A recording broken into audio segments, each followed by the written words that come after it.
Hello, family. How's everybody doing today? I hope everyone is doing well today. Let's talk about it because Tiffany did 2 interviews and she took her crew along with her. And they splurged hard. They splurged hard off the taxpayers' dollars, of course. And the Uber ride fare was so high, it was unbelievable. I said they must have passed every block in the city for the Uber ride bill to be that high. What? We're going to talk about that today, family. And Tiffany went up in the school board meeting and tried to strong arm Miss Nina, the school board president. Unbelievable. And Tiffany tells the world through her posts what just ICE really means, what it really stands for. The meaning is touching, but is disrespectful at the same time. So let's talk about all that today. And then Tiffany tried to give out some freezer burnt food again, always trying to give away that food that's most likely freezer burnt. And let's talk about that as well, family. And I want to say something and touch on the Birmingham situation and the update on the Young Thug trial. So we're going to get all into that. Y'all get your tea, your coffee, your donuts, and all that good stuff ready. And let's get ready to ride some bumpers. Of course, y'all already know what we have to do for the ones in the back, for the ones in the back. This video is under fair use. Copyright disclaimer under Section 107 of Copyright Acts in 1976. Allowance is made for fair use for purposes such as criticism, comment, news reporting, teaching, scholarship, and research. Fair use is a use permitted by copyright statute that might otherwise be infringing. Non-profit, educational, and personal use tips the balance in favor of fair use. Yes, fair use. All rights and credits go directly to its rightful owner. This video is purely for fair use, opinion, and entertainment. Enjoy. And we also want to add that everything in this video is alleged. Yes. Yeah, so let's get right on into that, family, because we noticed that Birmingham, Alabama has a big spike in their crime rate, getting out of control, been out of control for a very long time.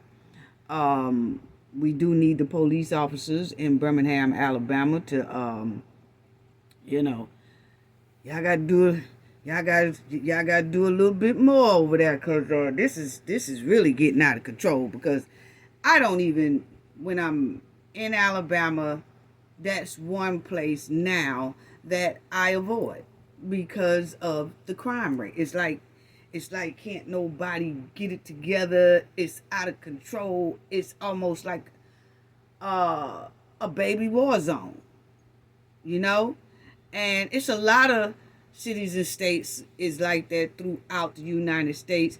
But I just feel like law enforcement needs to, if they can't handle it on the state level, bring in the feds on the federal level. And that looks like what Birmingham is most likely doing now. So that's a good thing, okay? So, last week you had a young boy who was about 5 years old. He was in the car with 2 adults, and then somebody came by and pow-powed the car. So it was the little boy and the 2 adults found pow-powed in their car. And they didn't make it. And so you had that incident. Then you had, it was a club that somebody was doing a celebration, and somebody came by and pow-powed inside of that club, and then it left 7 deleted and 10 injured on that day, okay? And then you would have right here, it says that the federal investigators are looking into back-to-back pow-pows that claimed the lives of 7 people ranging from age 5 to 56 years old. Okay, so now they are bringing in the feds for this case, and from the word on the streets is they're bringing them in for a lot other cases and to keep down the crime that's getting out of control for a very long time in Birmingham, Alabama. Okay, and I think Mobile, Alabama has a little spike, but it's nothing like Birmingham. Okay, so because I know some people will say, oh well, Mobile is and Anniston, Alabama, oh well, they cry, yes, and they need to put their foot down on a lot of these crimes and stop letting these criminals back out so quickly as well. But anyway, you will see there is just a tragedy. And then no one has been arrested for these crimes that happened when a little boy was in the car. Looks like it was his mom in the car with him, and then a guy who was with his mom. So when somebody came along and pop-out that car, it deleted the 5-year-old, the young lady, and the man. Okay? And then a couple of hours later, not too far away, later that evening was when they had this event at this club. And pop-outs rung out there. And that deleted some people, and then 4 people, and then injured about 10 people. Okay? So, you'll see here, it says investigators said a birthday party was being held at a nightclub and that an altercation later ensued. At least one suspect drove by in a vehicle and fired pop-outs from the street into the club. Okay? And it was 10 wounded people as well who made their way to the hospital. But the thing is about this here nightclub, family, is that you'll also see that a lot of incidents that the people was pow-powed in that incident. The mayor, Randall Woodfin, he said that he want the police and everybody, detectives and everybody, to hunt down the people who committed these horrendous acts. Okay, so they are trying to do something about this and bringing in the feds to help them solve these cases, okay, and a lot more. So I'm just telling, like, a lot of these parents, y'all need to get a hold on y'all kids. This is terrible. But then when the feds snatch them up, police snatch them up, then you got parents that wants to cry and go, instead of trying to get a hold to their kids or talk to their young teens or the young adults or something. And I know a lot of parents say, well, I can't do nothing with mine. Well, if you can't do nothing with yours, don't get mad when they get scooped up and most likely wind up with life behind those bars, okay? So, but the parents do need to take more accountability. You have a lot of parents that's trying to be friends and smoking with their kids and drinking with their kids and partying with their kids, and it's not even a boundary anymore of a parent and child relationship. You can have a good relationship with your kid without trying to be your kid's homeboy or homegirl. It just baffles me, and y'all will see here, this is the nightclub that the pow happened at, and they calling it a mass pow. And then you'll see on Wednesday, check this out, on Wednesday, Morris Properties stated that now the Birmingham police is filing, well, the city of Birmingham, y'all see, files a suit against owner of property where this pow pow shooting happened. They said they've been having problems with this place before, all the time seem like, and nothing is being done about it. No matter how many citations that the city give them, it seems like somebody just goes along and open it up and run it anyway, and not supposed to be having it open. Now, so the city of Birmingham has filed a suit against this owner, okay? They're not playing with him. Now, you'll see here on Wednesday, Mars Properties stated to ABC 33/40 that they never asked tenants for a copy of their license. However, were unaware that there were any issues at the venue, adding that they were never notified by the city of police. Mars Properties also said once they became aware of the tenants didn't have license to operate after the pow-powing over the weekend, steps were taken to terminate the lease. Mars Properties would not say who the tenants are or whomever, was over who they was leasing it to. But that's one thing, family. That's why the city of Birmingham is suing the property owners, is because the property owners, it looks like, the way it says here, is that they rented this building to some people that didn't even have license to operate and begin with. So meaning that they just wanted, I guess, to rent the property out and looked at the money like, yeah, come on, y'all can rent. And then they rented it out to those people without even asking, hey, where's y'all business license at?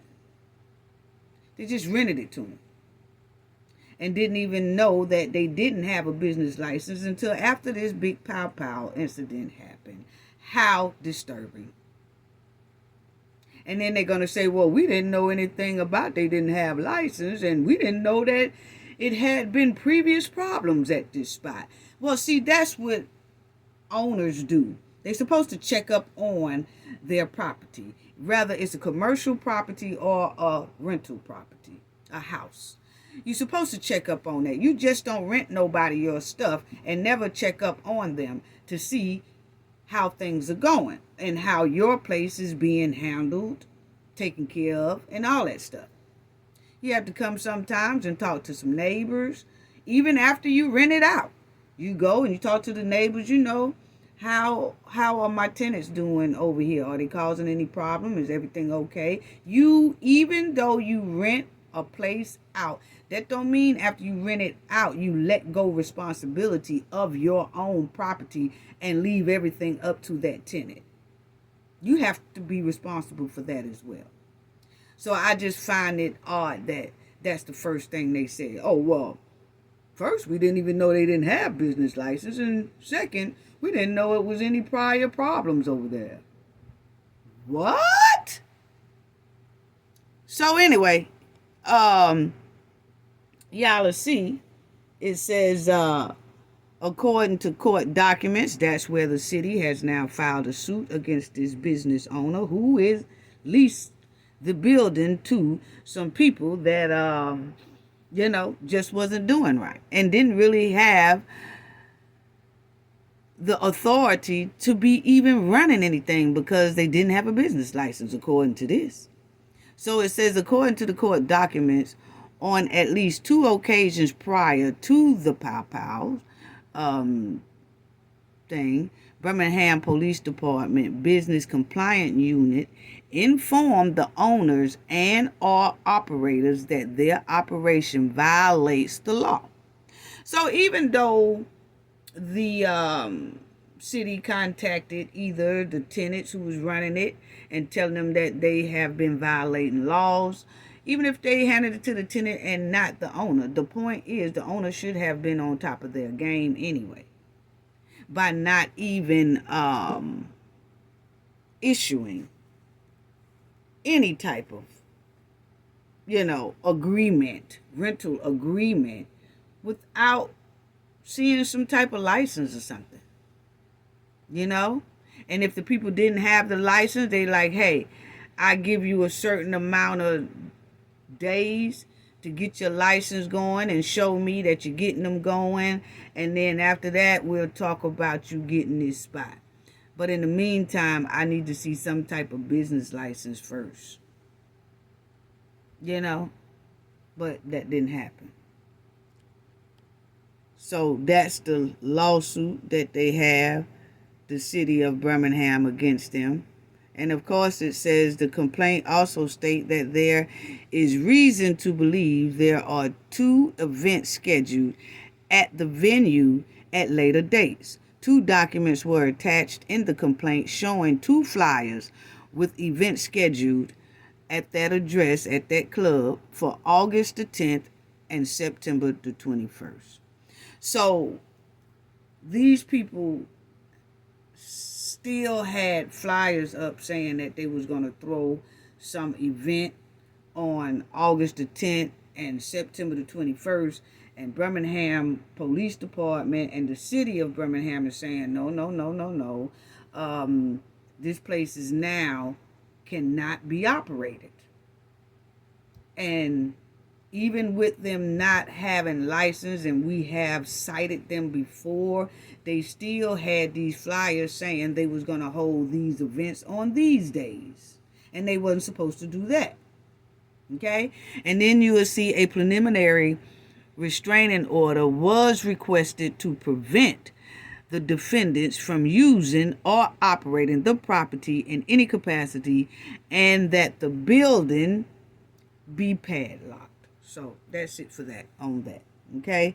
So it won't be happening. Then you have a 52-year-old in Birmingham where they said he was in his kitchen and he was pow. Okay? And then these are 3 out of the 4 victims that was deleted at that nightclub when somebody came by and did the pow. Okay? So their funerals are coming up as well. There's 3 families.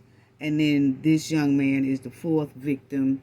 And the thing about him, his family was saying that not only did they lose him in this pow here a couple of weeks ago, they also lost 2 other family members who was powed in like February. So within a 5-month period of time, the family lost this gentleman here at this nightclub event that, you know, everybody got hurt at. And then you had these 2 are supposedly be his cousins that were powed down in February. Okay? You see, February 16th, 2024. They called it a quadruple deletion. So this family lost these 2 young men here, and then they lost these 2 men in February, and then they lost this young man here the past week with that club thing that shouldn't even never been open. Okay? Because they didn't have a license to operate that place. Okay? So then you'll see Montgomery, Alabama is also putting down a curfew on parents to be held accountable for their kids. And they said that the kids, they do not want them outside at all. They're saying that they are considering and they're doing this ordinance. And I know a lot of cities throughout Alabama already have this ordinance. But they're saying that Montgomery wants to start this ordinance as well. But it's saying that minors that can't be in public places after 9 p.m., okay, from Monday through Friday, and after 11 p.m. on the weekends, okay? And if they are caught out there, then the parent could require to take parenting classes, pay a maximum of $100 in fine, do community service, or face jail time. So, hey, people in Alabama, y'all better spread the word. These people ain't playing with y'all. They done bought the feds out now in Birmingham, and they're going to start scooping up people, whether y'all like it or not. They finna start scooping up people, scooping up your teenagers, scooping up your young adults. They finna start scooping it up. They finna make a change. They finna stop it. They finna buckle down. And so y'all better spread the word that y'all better get on the ball, because these people ain't playing. And not only are they not playing with the criminals, and they bringing the feds in to help the state polices with that, with a whole bunch of criminal behavior. Not only that, Montgomery is also putting their foot down on your teenagers and kids or whatever who are outside at a certain time of night and not in the house. Then they're going to make the parents basically pay for that until they hold their kids accountable. Okay, point blank, period. Okay, and they said that this ordinance will be effective in getting parents more involved in their children's lives. All it is doing is holding parents accountable for their children's actions, Pruitt said. And I think that's pretty fair. And it is fair. Because it's a lot of parents who feel like they don't have to be held accountable what their kids do. No, that's part of parenting. Yes. You know, and you got a lot of punk ass parents out here as well, you know. And like I said, you know, the parents are just not, a lot of them, not all, but they just don't have that parent and child boundaries and help your child. And if you see your child is out of control, get your child help. Just don't ignore it. Don't wait till the school say something, or the school, you know, get yourself and your kids some help to get them on the right road, because there's too many of our children that's incarcerated at young ages, teenagers. Why? Because the parents are punk ass parents. Point blank, period. I'm sorry. You know, that's my opinion. You know, so it's just sad. It's just sad. You know, it's sad that a lot of these parents, guardians, and teens and young adults get all these warnings, but for some reason they still don't want to change their ways because they think this is cute. They think it's cute to be criminal and do criminal activity, and, you know, oh, I went to jail 2-3 times and I'm bad. They think all this is cute. Well, see, now the feds are stepping in. And then you got a lot of ordinance going on. You know? So it's sad. It's too many of them in the penitentiary at young age. So it seemed like they letting their loved ones fall in this quicksand of self-destruction behavior.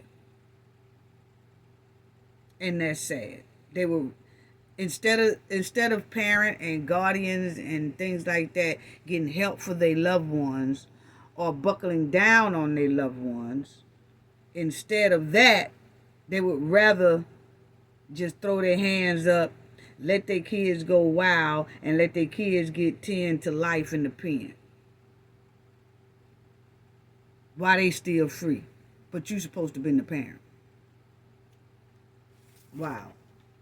All right. So that's all I wanted to say on that part right there. So they all buckling down. And on Young Thug's case, this is the update on Young Thug. They do have a new judge now, which will be the third judge for this case. This trial has just been going on for too long, family. It really has.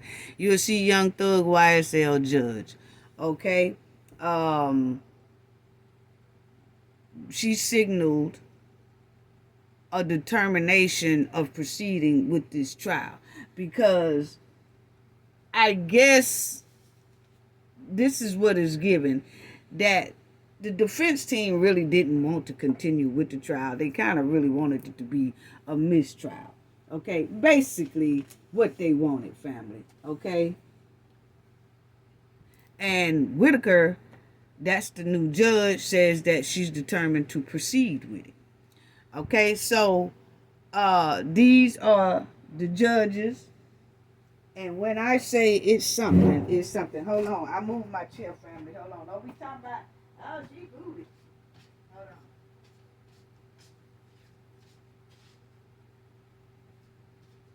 I was trying to find my pen.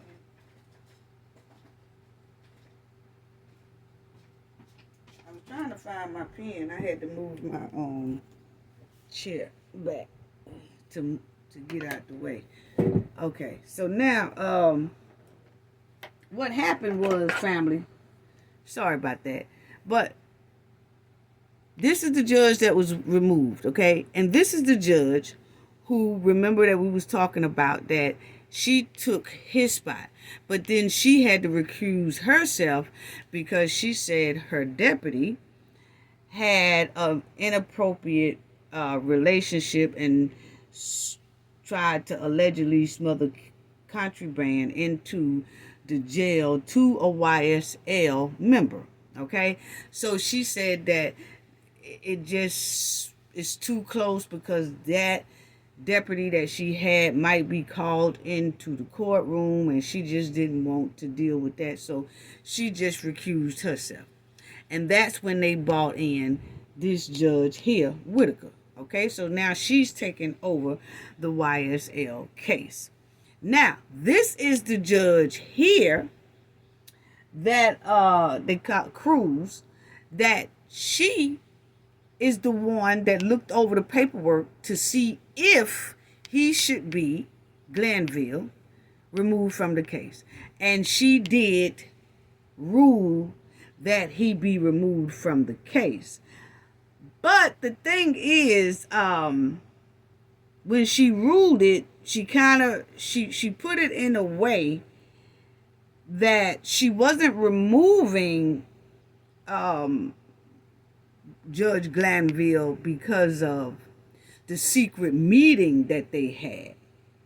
She was just removing him for his behavior after he found out that they knew about that meeting that they had.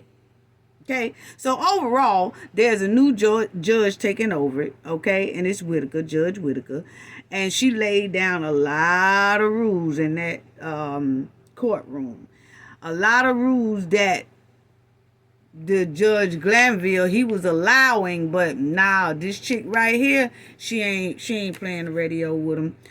She talking about she don't want them snacking in her courtroom. She don't want them doing none of that. She don't want them being late. If she be there at 8:45, they need to be there at 8:45. She says she is not playing with those lawyers. If they not there at 8:45, as long as there's one lawyer there for that person, she is proceeding with that day, okay? She said they most likely going to be there from about 8:45 in the morning to about 6 p.m.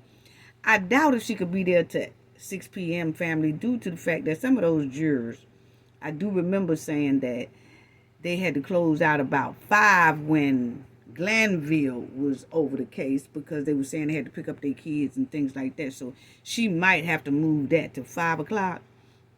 That they stopped, not no 6, but they'll probably get into that.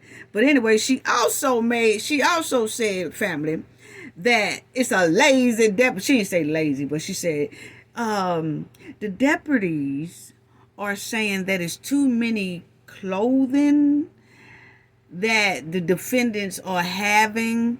Like they would bring, like it's 5 days in a week, right? But they would bring about, I say 8 to 9 pair, 10 pair of clothes and pick which one they wants to wear. She said that's just too much clothing there for the deputy. If you ask me, it just say the deputy is lazy and he don't want to go through 10 pieces of garment for the week. And then the defendant pick what they want. They basically talking about Young Thug. That's about the only one I see who probably have about 10 or 12 pair of suits a week. And he pick out which one of those he gonna wear for the 5 days. Well, what they saying is, I guess he just have to pick strictly 5 pair. And then that's what the deputy take and give it to him each day for him to put on. But it can't be like 20 pair, 10 pair, and then he picked from the 10 that he want to wear that week, because then the wardrobe is too much for the deputy to do. What? Ain't the deputy getting paid for that? If Young Thug want to do that, he could do. I'm not saying, she didn't specifically say it was Young Thug, but that's the one that I feel that has about 10 or 12 different outfits every week. And then he picks what he want to wear to the courtroom, because he do be pretty spiffy in that courtroom sometimes. Okay, so I think that was a message that the deputy probably told the judge.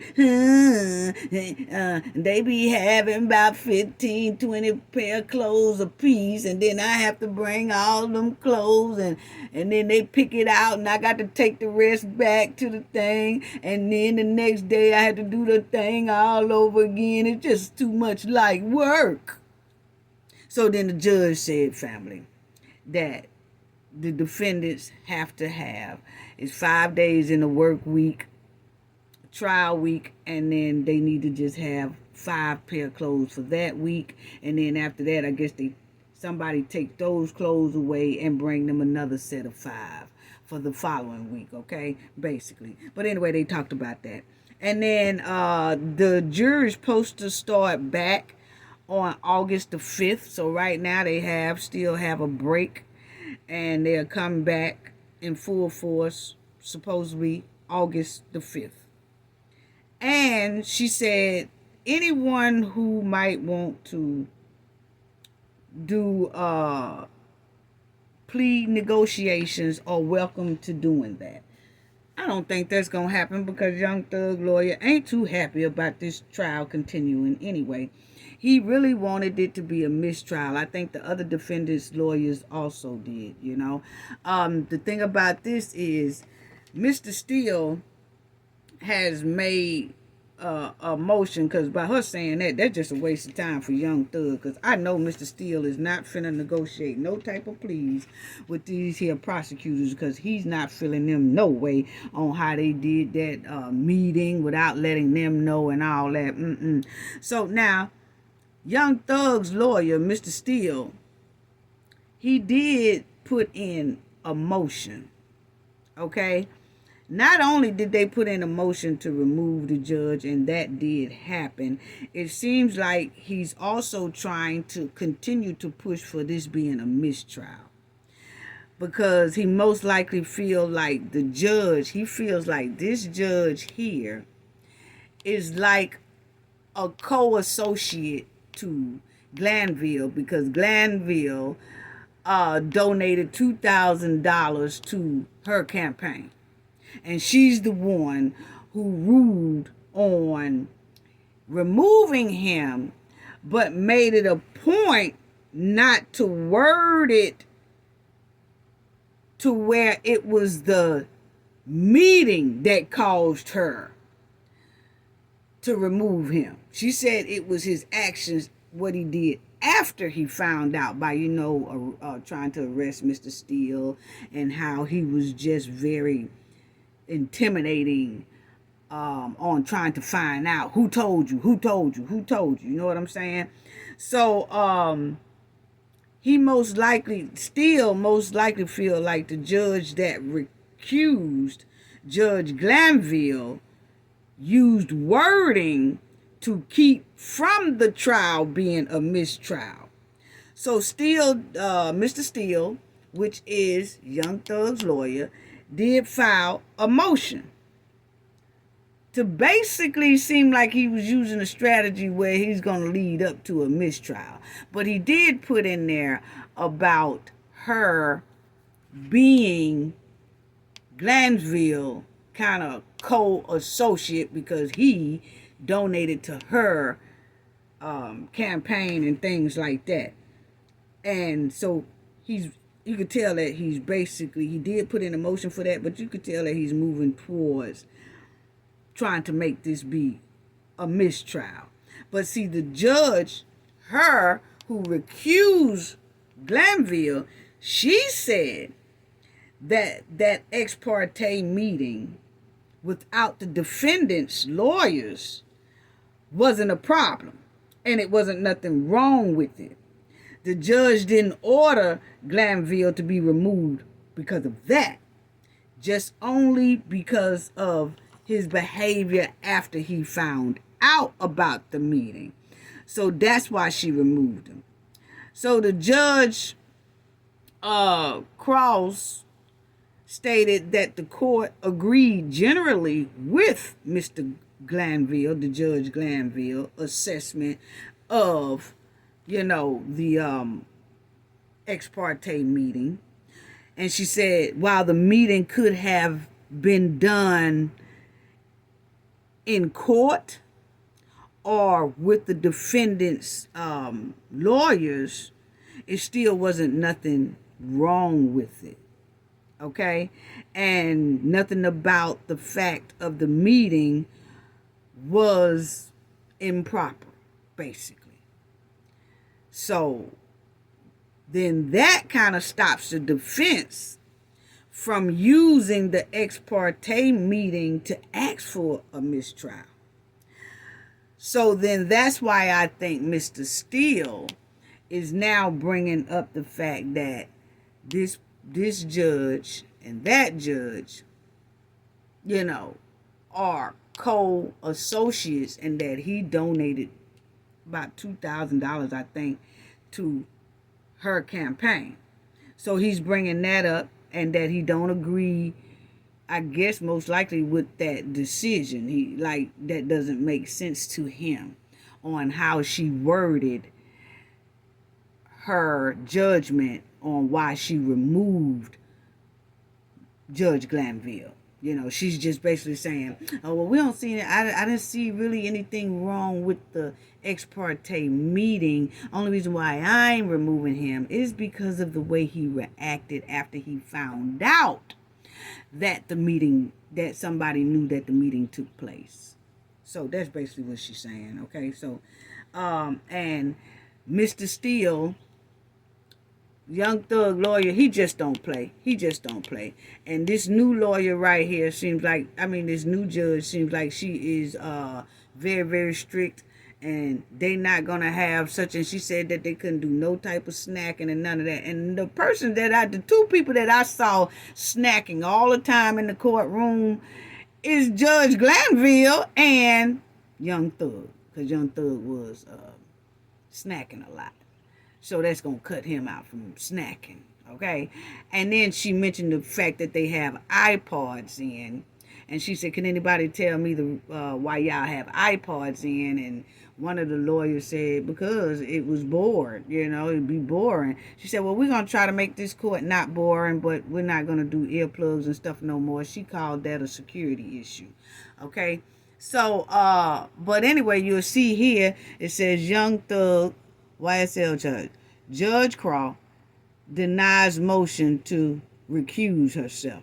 So she, when they found out that he donated to her, and she was going to be the one who decide whether he should be removed off the case or whatever, they kind of wanted her to recuse herself. Now that she didn't, they saying now the wording in that by saying, well, I don't see anything wrong with the ex parte meeting. The way he reacted after that is why I'm removing him from the case. Okay? So people are not feeling that either. Okay? And you'll see Brian Steele, representing Young Thug, filed the motion based on two factors. Judge Glanville is a colleague, and he made a $2,000 campaign donation to Judge Cross in 2024. So that was just recently, because this is 2024. Okay? And he made a donation to her. And this is the judge that did recuse Glanville. But basically, she put on record that she didn't see anything wrong with the ex parte meeting. Okay? So, now they do say allegedly, I don't know, that Mr. Steele and some of the defense attorneys contribute to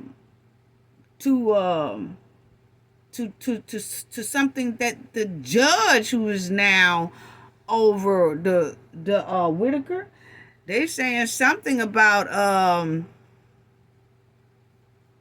the defense team donated something to her allegedly when she was having some type of campaign or some type of running thing or something like that. So just because somebody kind of donate to you don't mean that you're obligated to rule things their way, but I guess people can bring that up as a concern, you know. But anyway, he also said he wanted these two ladies here from the prosecutor's side, Love and this Houghton chick, to be removed off the case, because he feel like they was along with Judge Glanville with that ex parte meeting that they had without the defense. So Young Thug lawyer ain't playing. He is asking for a lot, you know.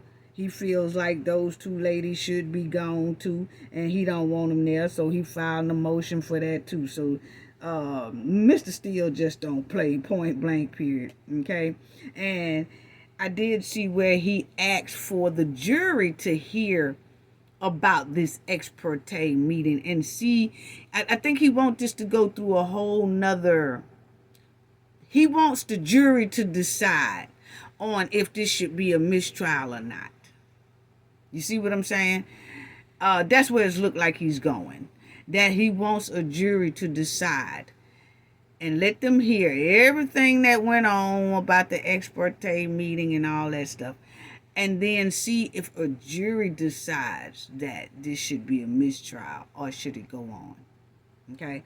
So we'll keep up to date on that. They're not going to be doing anything until after August, August 15th, something like that, when they start getting settled in. But any updates or, you know, things that we need to talk about it, I will do that, of course. Okay?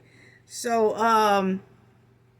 now, this is a mistrial, because this is what Steele is basically headed for. You know, he said it over and over again, probably about 4 or 5 times during the time of this trial, that I want a motion for a mistrial. I want a motion for a mistrial. He always say he want a mistrial because he don't like the way this case is handled.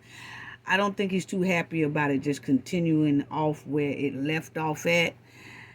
I think he just wants to throw it as a mistrial. And you'll see a criminal proceeding that ends in a mistrial can result in an acquittal of the defendant. The acquittal result in a complete dismissal of the case, and the defendant can move on with their life. So I think that's what he wants to do and he's pushing for.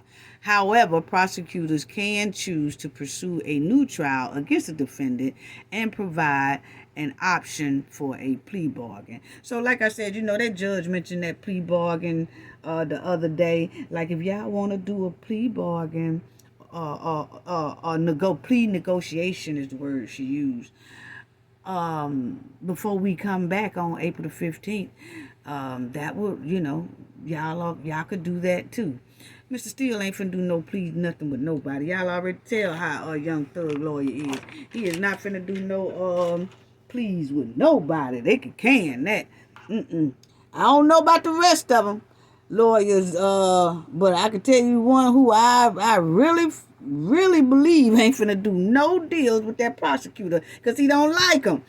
Mr. Steele, Young Thug lawyer. He ain't finna let Young Thug cop out to nothing. Not the way that case been handled, in his opinion, and mine too. But anyway, now, this is Woody and that lawyer. You remember the lawyer that little Woody fired? She fired. Well, they seem like been doing a lot of little social media appearances together, okay? And talking and laughing, and this is her showing off her high heel, light up shoes, okay? And then that's her and Woody. And they was on their social media and they was talking to each other and laughing and things like that. And I you know, they did that. I'm saying to myself, I know Woody is still have to go to court as a witness or whatever when they go back to court. But I just hope they don't say a whole lot about the case while they are doing social media things and getting a lot of social media attention. I just hope they don't mess around and mess themselves up. But I get, you know, she's a lawyer, so she know what she's doing. But I just noticed that her and Woody have been doing a lot of social media things together and talking and discussing things, and they just been social media influencers. So I just wanted to show y'all that, because a lot of people thought that when he fired her, that was it, like they didn't have a good relationship. No, it looks like they kind of knew each other for a minute, and look like they have a pretty good relationship. She's smiling, he's smiling, he like, yeah. So what's going on? And she talking to him, and she's smiling, and then so they got a pretty okay relationship. I just hope by them doing this social media stuff that they don't put themselves in a pickle telling too much about the case, and the case is still going on. The trial is still going on. They just at a standstill right now, but it's still going on. Okay? Now, let's talk about the Mud Wallen Hen family.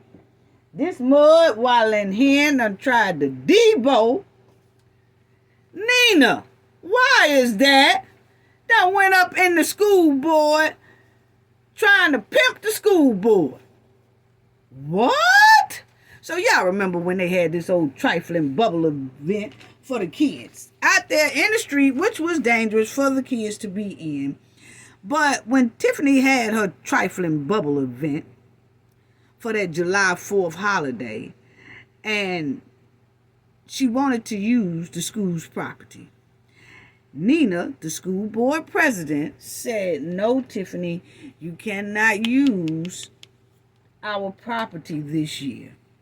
And Tiffany had a meltdown because she's not used to hearing the word no. The word no don't apply to her, she thinks. Nobody's supposed to tell her no. Tiffany could tell other people no, but they are not supposed to be telling her no. They're not allowed to tell her no, according to her. Okay, so the thing is, Tiffany messed around there, and she was pissed and she was hot that she couldn't get inside of that school. So what do? While the school board is having a meeting, she busts up in the joint in the board meeting like a female Nino Brown, trying to intimidate Miss Nina, harassing the school board president, Miss Nina, as if she wanted to tangle with Miss Nina. While Miss Nina is running her school board, and they focusing on plans for the upcoming school year for their children in the Thornton Township, here come Tiffany busting in the joint. Just bust in the joint. Just stinking up the joint like a big barrel of pig feet.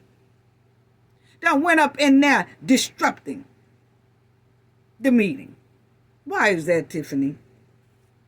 Yeah, Tiffany deboed the meeting to confront Miss Nina about telling her no regarding that tacky, dangerous bubble event that her and her flunkies had out there on the streets for the kids that was unsafe for the kids to be in. Okay? Now, I want y'all to listen to how Tiffany bum rushed the school board meeting trying to check Miss Nina and strong arm Miss Nina about Miss Nina telling her no. See, this girl is out of control, family. Out of control. No way. But this is Tiffany. Went to the school board with this clown mess.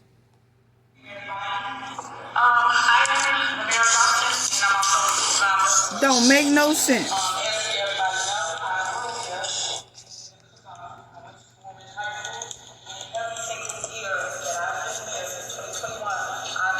Okay, so she said every year she's been able to do it. Check it out.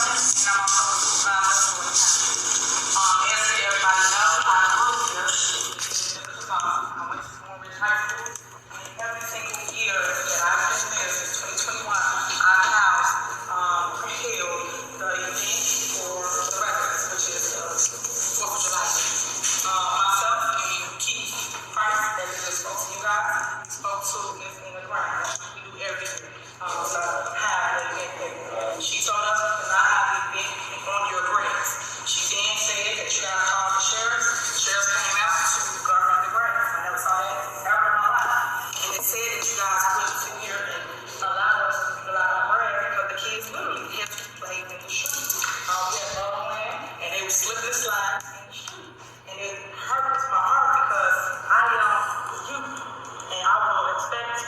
She talking about the kids were slipping and sliding in the streets, and it hurts her heart to see that the kids had to slip and slide in the streets.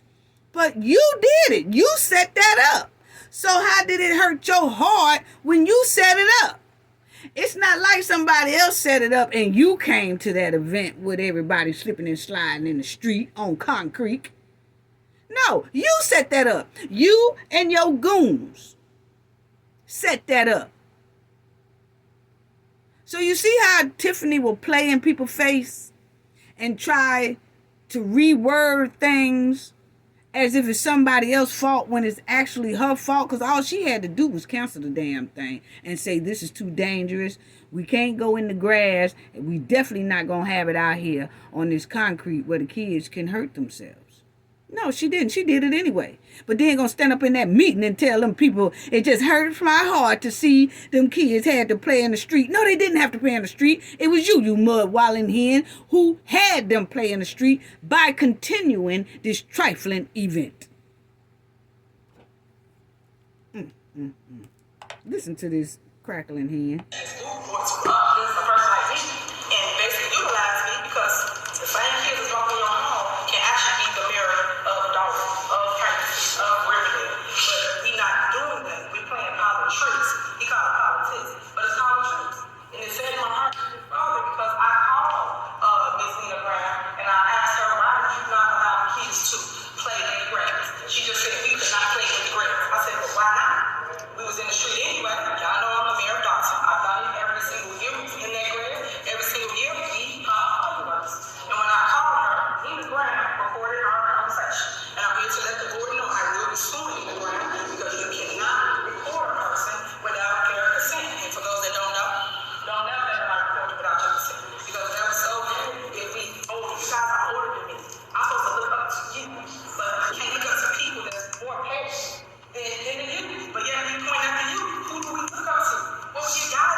What happened was they didn't want your ass there, okay? Point blank, period. Why did you keep harassing these people? Why did you bust up in these people board meeting and that they having for school for the kids who you claim you care about, but you bust up in the school board meeting, intimidating this lady, asking her, I just want to know why. I just want to know why. The lady told you about 9 times, you old helmet wearing hen, that you couldn't go on that grass because they was having construction. You say you didn't see no construction. Well, that ain't her fault. The point is she said no.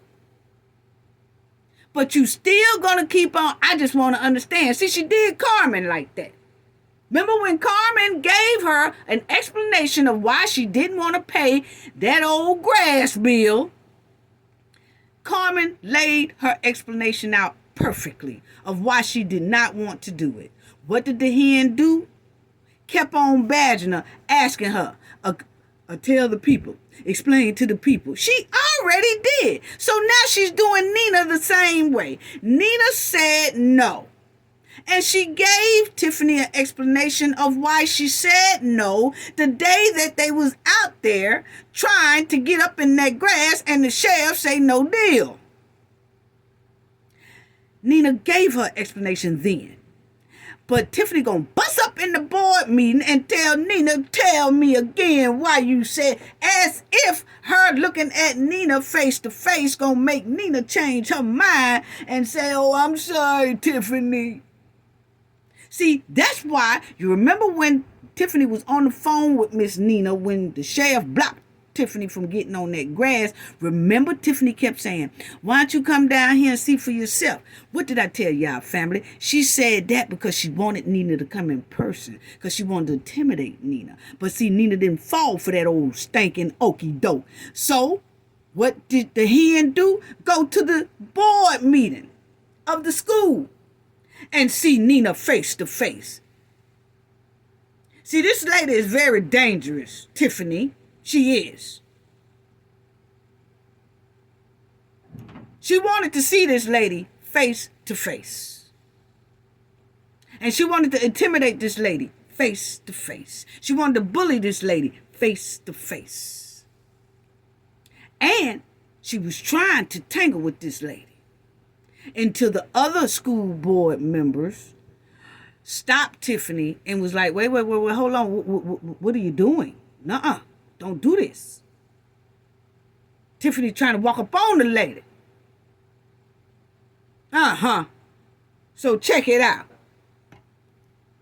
Unbelievable.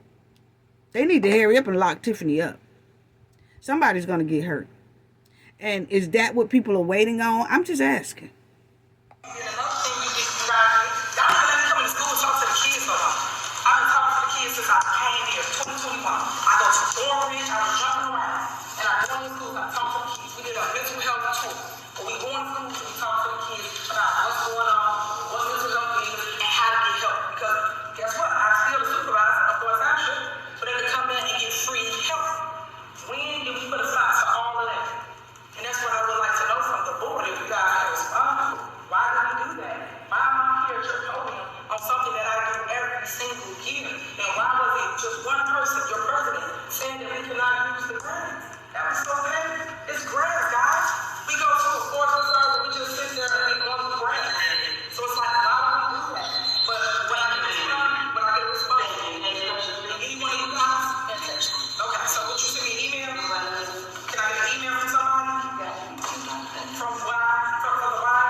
Okay, now Tiffany turn around. I want to do something now.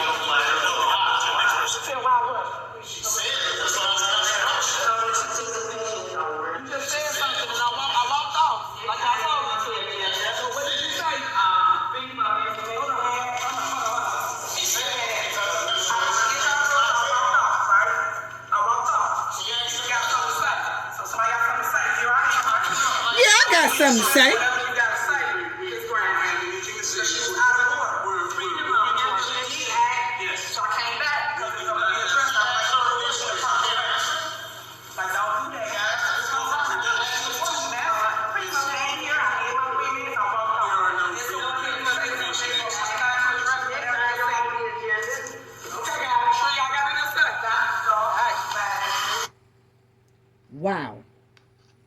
Wow.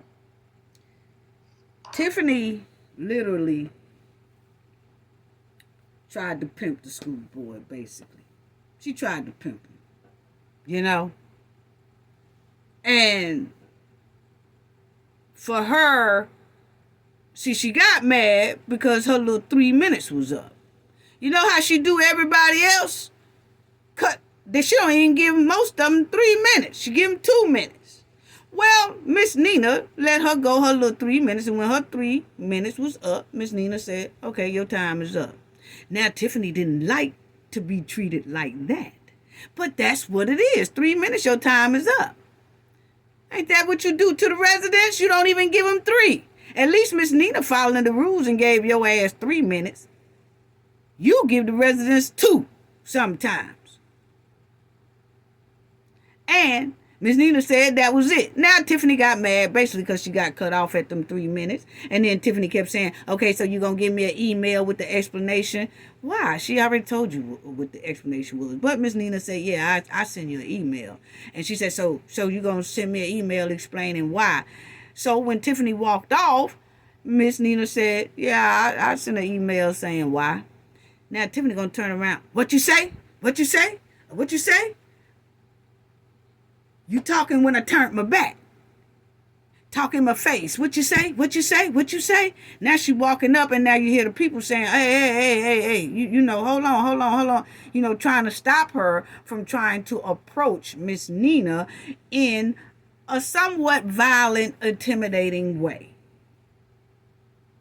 So now she wants to tangle with Miss Nina because she feel Miss Nina got a last word in by saying, yeah, I'll send you an email. Why? What you say? What you say? What you say? See, now she want to walk up on her and get bad. Why is that? Now, Tiffany can lock the residents out of the village hall and all that. but get mad because somebody locks her out of the playground. They school property. Why you can do something and everybody else can be mad, but then if they do it to you, oh no, it's not supposed to happen to you. Instead of respecting Miss Nina's decision, this hen went to that school board acting like a female donkey. Wanted to be the Nino Brown. I wish Nina was related to me. Ain't no way in the world you could deal my relatives like that. No. And Miss Nina is an elder, too. You see what I'm saying? And then Tiffany had to use almost... First of all, let me say this. Why do this good... You know what? I'll talk about that in a minute. But first of all, Tiffany had the nerve to say that she was going to try to sue Miss Nina because Miss Nina wouldn't let her get on that grass, that school board property, you know. But I can tell you right now, sue, I couldn't believe that Tiffany even tried to use that word in her sentence, that she is going to try to sue Miss Nina because Miss Nina and the school board because they didn't let her get on that grass. All they got to do is countersue, baby. All they got to do is countersue Tiffany for intimidation, harassment, trying to strong arm government officials to change their decision, or if she don't like their decision, try to come and tangle with them.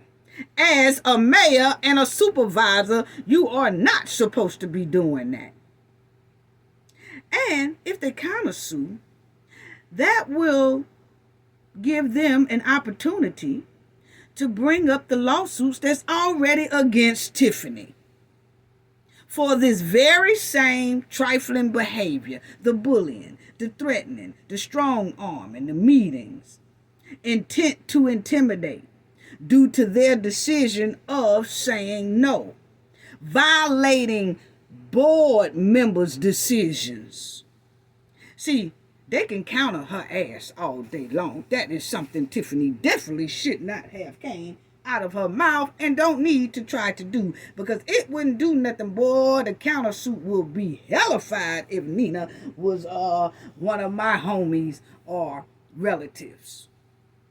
Because see, it's lawsuits stacked on top of Tiffany's head right now for those very same criminal actions. Intimidating, bullying, harassing, violating board members' rights. She can say no if she want to. You cannot strong arm that woman. You cannot act like you want to tangle with this woman, because she said simply no. Wow. So see, if Tiffany tried that, talking about she gonna sue the school board, all they gotta do is countersue. And that countersue will be worded to where it has to bring in all this other shit that Tiffany has done. And then that's gonna blow up as well in a courtroom. And could turn criminal if you do it right.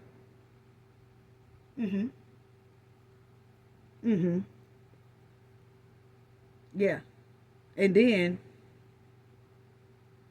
the hen and her goons don't need to be talking about suing nobody right about now with all those lawsuits stacked up on top of their head. Ooh, and the criminal behavior as well. Ooh, honey, you don't want to go in no courtroom right now with that. I'm going to tell you, because the judge might just order a mental evaluation and consider all these threats to city officials and consider you unhinged and need an evaluation. Because that's what it's given. That's what it's given. Yeah. And I'm going to tell you, Tiffany have some nerve clowning in a school board meeting because they said no. Tiffany has unhinged behavior, dangerous behavior to the public. Slap out of control. Slap out of control. And you can't call the police because the majority of the police is her goons. Yeah. So see, the state police and the feds are the only ones who can come in and control Tiffany and her goons and her goon police officers. Now everybody understands why the residents are so scared to come outside. Why they so scared to drive around the community. Because this is what Tiffany and her goons do every time. Look how she ran up there at the school board meeting just to see Nina. Called herself was going to check her. And then when Nina said something, turn around as if she want to tangle with the lady. All this because the lady just simply said no. Tiffany couldn't respect that. This is how they operate. So could you imagine what she do to residents? She just did that to a city official, clean out in the opening, and didn't give a damn. Trying to pimp the school board. Doing all that babbling. You know, the male goons, this is how they do. The male goons approach people at meetings, intimidating them, bullying them because they don't like their comments and all that.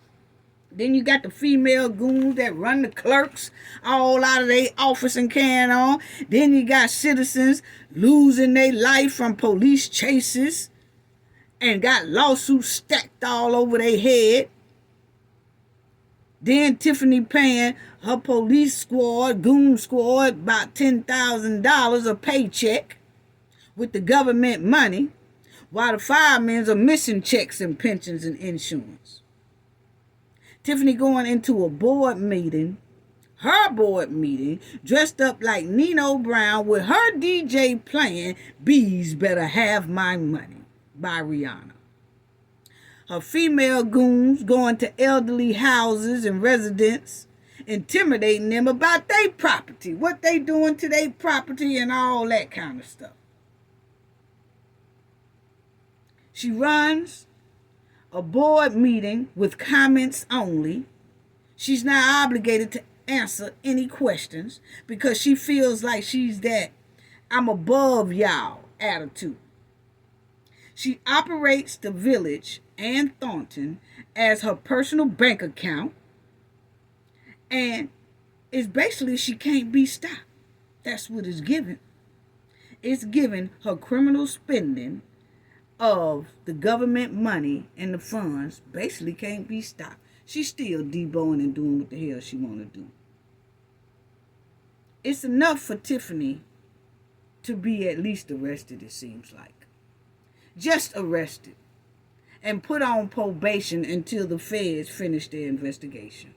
Because Tiffany is out of control. She needs to be like on a probation to where her behavior has to chill. Because if not, it looks like it's leading to someone getting hurt. Yeah. Tiffany and her goons has violated the residents' civil rights constantly. And violated the disabled rights, civil rights, constantly. It seems like it's enough for her to be arrested and go on probation. And maybe the probation will hold her down from all this criminal behavior until the feds can finish their investigation on her. Because it takes the feds a minute, close to probably a year or two. You know, unbelievable. And then you got here that y'all know that President Biden decided to pull out of the race of presidential race. And now they have where they are endorsing Kamala Harris. And something came to my attention where they said 9 possibilities running mates Kamala Harris could pick. And as y'all will see, one of them is the governor of Chicago, Pritzker. My question is, if he can't handle Tiffany and her goons and hold her accountable, how will he be able to protect the United States and hold people accountable for doing things to the United States if he can't even protect 20,000 people in Dothan?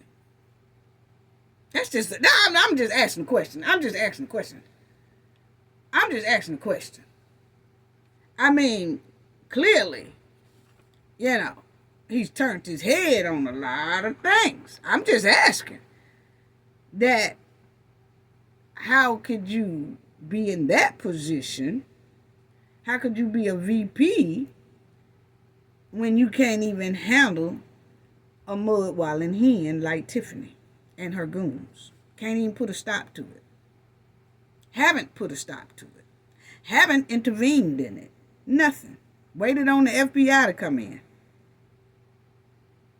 And why aren't the trustees and residents boots on the ground at the AG's office or the governor's office, pushing for them to do more to hold Tiffany accountable? Yes, we know about the FBI is investigating, but they still can come in too and at least strip Tiffany of a lot of this criminal behavior that she's doing and using her power negatively. See, that would make national and international news if the trustees and the residents will be at the AG's office and governor's office asking for them, pleading for them to just help them a little bit more. Help them come out of this financial hardship that Tiffany has put them in. Yeah. My opinion, the trustees and the residents of Dalton and Thornton should be doing news interviews right in front of the AG office and the governor office and asking for immediate help. Because the FBI is most likely going to take about another year, a year and a half or whatever, but they do things thoroughly. That's my only thing, I really don't, no, I really don't see it. But anyway, I just wanted to bring that up. Yeah. Now, why do Tiffany look like a stressed out hen? Why do she look like a depressed hen? See, that's why I say, the way she cut up and act up on Miss Nina and bum rush their school board meeting is given that Tiffany is up under a whole lot of pressure. It's given that Tiffany is feeling some type of heat. I don't know if Tiffany getting phone calls from the FBI and they asking her to call them back. They need to talk to her or what's going on. But you could tell Tiffany is acting very, very unhinged to go into a school board meeting like that. And while she in that school board meeting doing all that babbling, when she could have been somewhere fixing and touching up that tired ass wig she got on. Look at this tired ass wig. While she was over there babbling with Miss Nina. I know Miss Nina hair was on tight. Why was you running around this place here with your wig looking tired? Doing all that babbling down there, and you could have been focusing on touching up this here wig. Boy, we got to do better. Yes. And then, I guess they had a storm or something down there in Chicago. Why do Chicago, over there where Tiffany and them at, over there in Dalton and Thornton and all that, why they got so many storms hitting them? Sometimes even the higher power will send messages that something needs to change. Because y'all sure are getting a whole lot of storms down there. Every time you turn around, Tiffany got talking about the tree fell here, tree fell there, tree fell over there. We trying to hear, it's a flood here, it's a flood there, and all that. Every time you turn around, something. See there? I told y'all to pay the grass people. I told y'all to pay the tree people, because you never know when a storm will come. A week later, here come a storm. A month later, here come a storm. 2 weeks later, here come a storm. Why y'all getting so many storms? Could be a message from the higher power.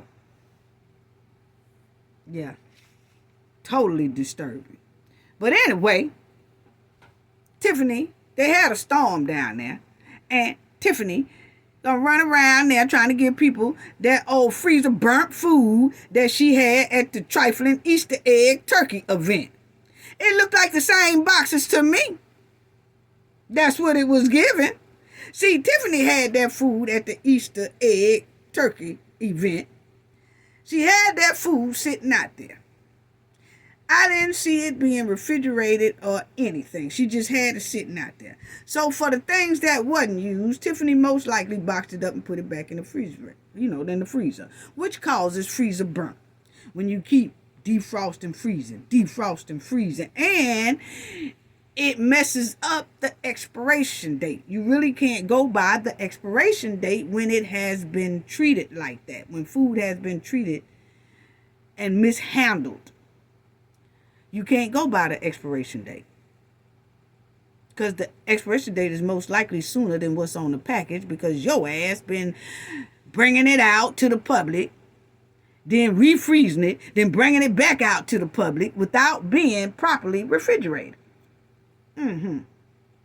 So they had this little storm. Here she come with the old con trick of, I'm giving y'all some food. I'm giving y'all some cookies and milk and cake and all that. I couldn't trust nothing Tiffany handed out.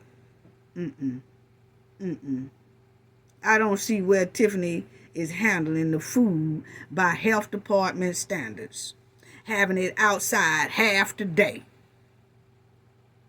And Tiffany is working hard on getting back in that mayor seat so she can keep her greasy hands on Thornton and Dalton checkbook and they bank account. That's what it's giving. While she pulling the old giveaway free food con trick, Nino Brown style. Where was the trustees and the residents to combat all this? Why, as Tiffany is trying to do all this stuff to show people how great of a person she is, while she's going up to the school board, trying to start mess with the school board president, doing all this, and then turn around and will make a video to say just how sweet she is. What?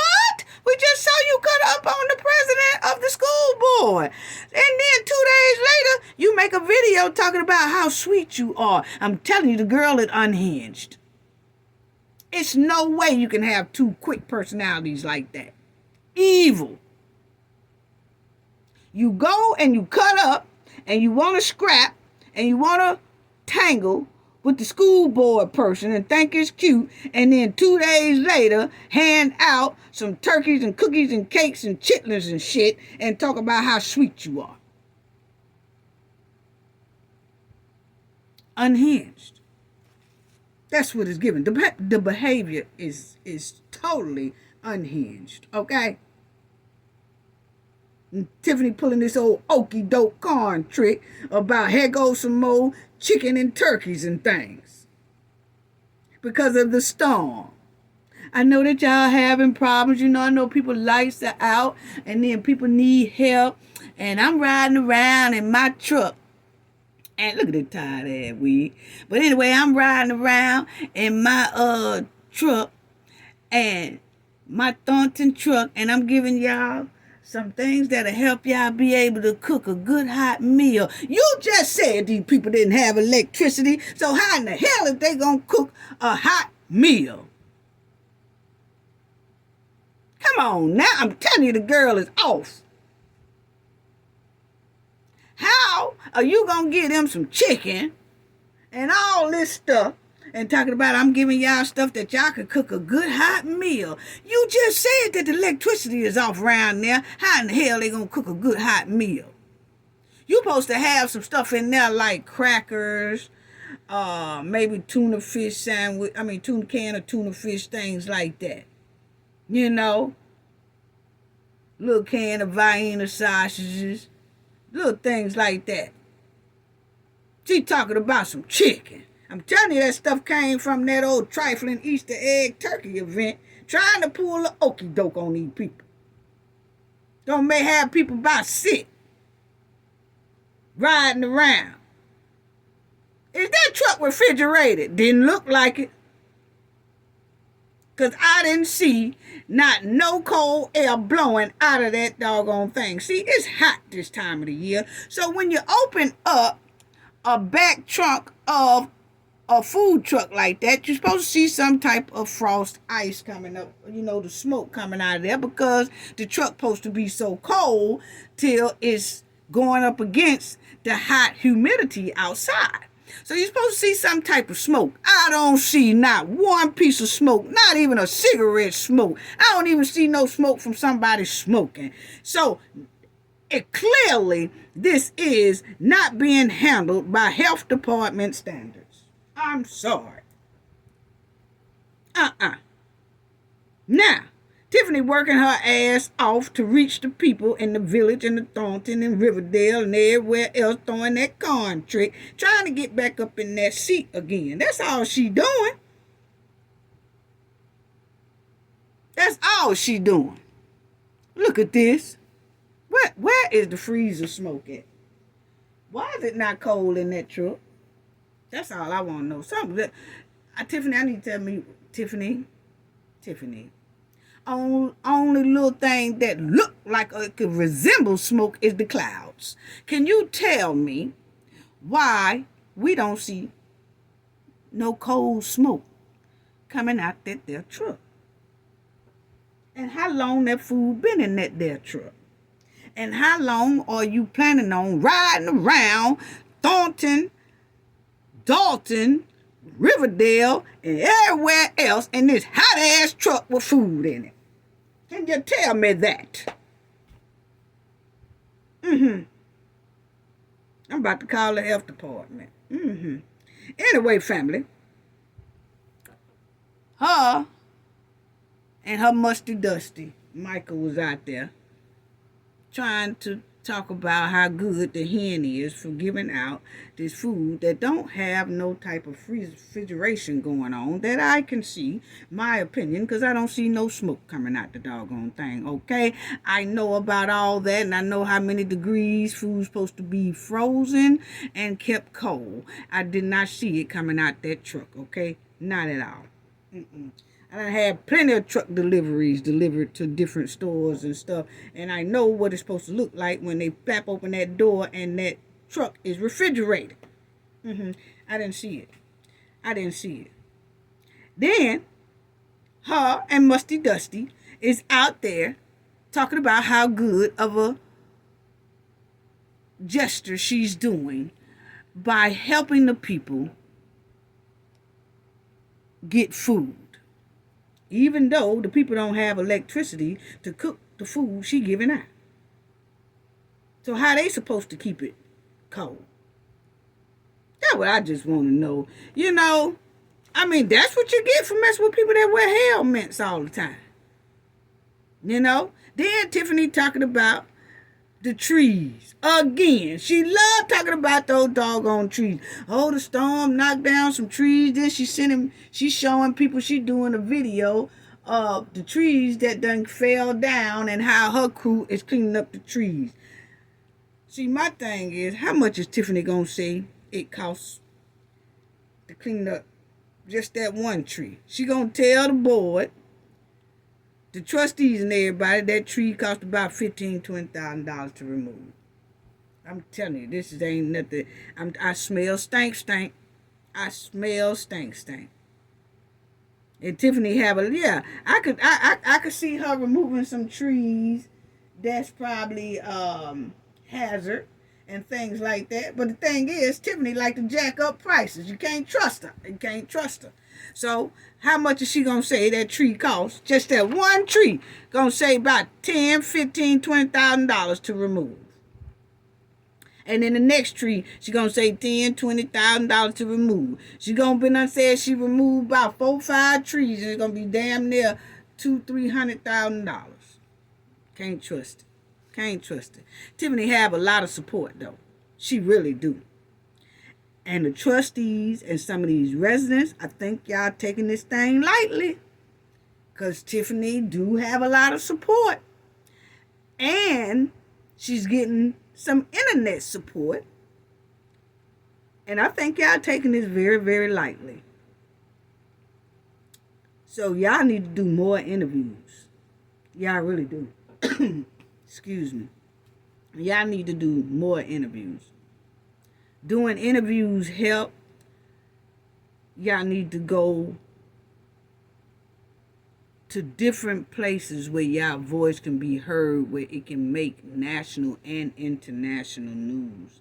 Because right now, Tiffany and her goons are on a mission to get her back in that seat. And Tiffany is using taxpayers' dollars to defeat the taxpayers. Basically what it's given. Yeah. Now, don't make no sense. Y'all, people, please stop letting people con y'all, and y'all start turning flips for gangsters like Tiffany and the goons, like Tiffany goons. Stop turning flips for these people just because they giving y'all chitlin, turkey, and gas. We got to do better. People, please stop it. Please. Just because people are giving y'all food, chitlin, gas, and all that. You see how the girl just went up there and deboed this elderly lady in a school board meeting. Then turned right around and load her truck up and say, see how sweet I am? Y'all eat my turkey, eat my chicken, eat my chitlins, take my gas, and all that. And then you owe her.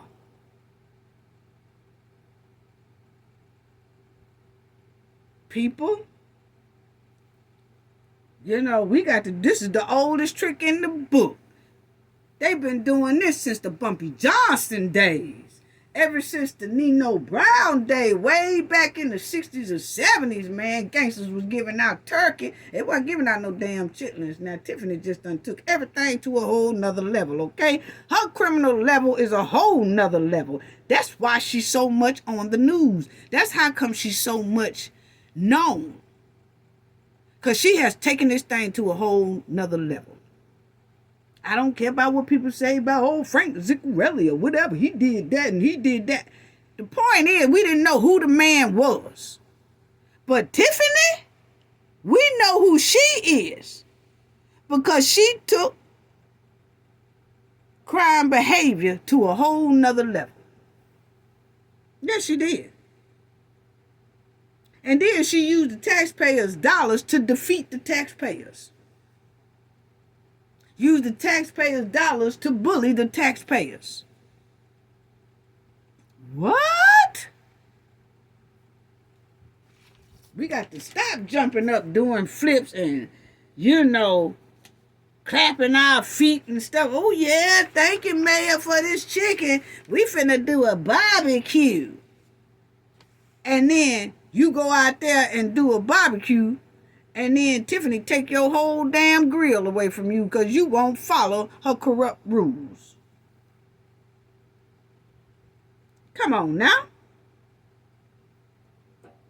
Then you have this right here. Like I said, Tiffany has admitted to Just Ice, okay? And it was touching but disrespectful at the same time. So see, when Tiffany here was doing all in her war gear, and y'all see she carrying the limb, the wood, and all that stuff. See, she carrying all this stuff here, helping get Just Ice skate rink built. So you see how much work she putting in for this. She putting in a hell of a lot of work to get this ice skate rink built. And she didn't get approval to build it. But for some reason, she was still adamant about getting this ice skate rink built. Didn't get approval to do it from the Thornton board. And she didn't get approval to take the money from Thornton Township to build this here skating rink, which she said was going to be roughly around $200,000 to build. But then it turned out, allegedly, trustees are saying, it took $1.3 million to build. Okay? So Tiffany just be playing with folks. She just lowballed that number just to get them to say okay. But they never did say okay, even to the $200,000 that she said it was going to take to build this skating rink. But she went over to about $1.3 million to build this skating rink. But the point is, Tiffany was very adamant about building this here ice skate rink. She did it without approval. She put it on property that wasn't hers, belonged to the city. So basically, the trustees put it like she stole the property because she wasn't supposed to put anything down there anyway. Okay? And then she took their money and built it. So she did 3 illegal things. She took the money to build it. She took the property to put it on. And she did not get any type of approval. Wow. Wow. So, this is what the Sun Times reported. So now we will see, because a lot of people, didn't know, and a lot of people did know about the Just Ice rink and how this here thing is. So you will see, this was what the Sun wrote. It says, Henyard has one daughter named Justice. In a quote from her website, she referred to herself as a single mother. She dedicated a July 27, 2023 Instagram post to her daughter. Check it out. Writing in part, I love me some justice, a.k.a. Just Ice. So there you go. Tiffany admitted out of her own mouth that Just Ice is justice. Okay? And she named that skating rink after her daughter. And most likely, Tiffany considers that skating rink her and her daughter's skating rink. Not Dalton, not the public skating rink. That's how come Tiffany is always having events in there and not including the residents. So that's why I said she's very adamant about this pool thing now. Want to get that pool open. So what is it going to be called? Just Pool? Just Us Pool? See, you can't trust people when they okie dokie one time. You don't let them okie dokie twice. But as you see right there, then she said, to my diva, my love, keep that glowing personality that keep that personality that go get a spirit and that never give up heart. Okay? Like I said, sweet message, but disrespectful at the same time. Because you done used the taxpayers' dollars and wasn't authorized to use it. Done took the city land, wasn't authorized to put nothing on it. Then build it and then name it after your personal family members. That's disrespectful. That really is. So it just shows you how Tiffany thinks. So yeah, now we can say that ice skate rink is named after her daughter. And they went through some. Oh, they went down and dirty. Look, Tiffany was proud. Residents, looks was in your backyard, talking about that old ice skate rink. Yes, the Just Ice Rink is a new development project created by Mayor Henyard. Yeah.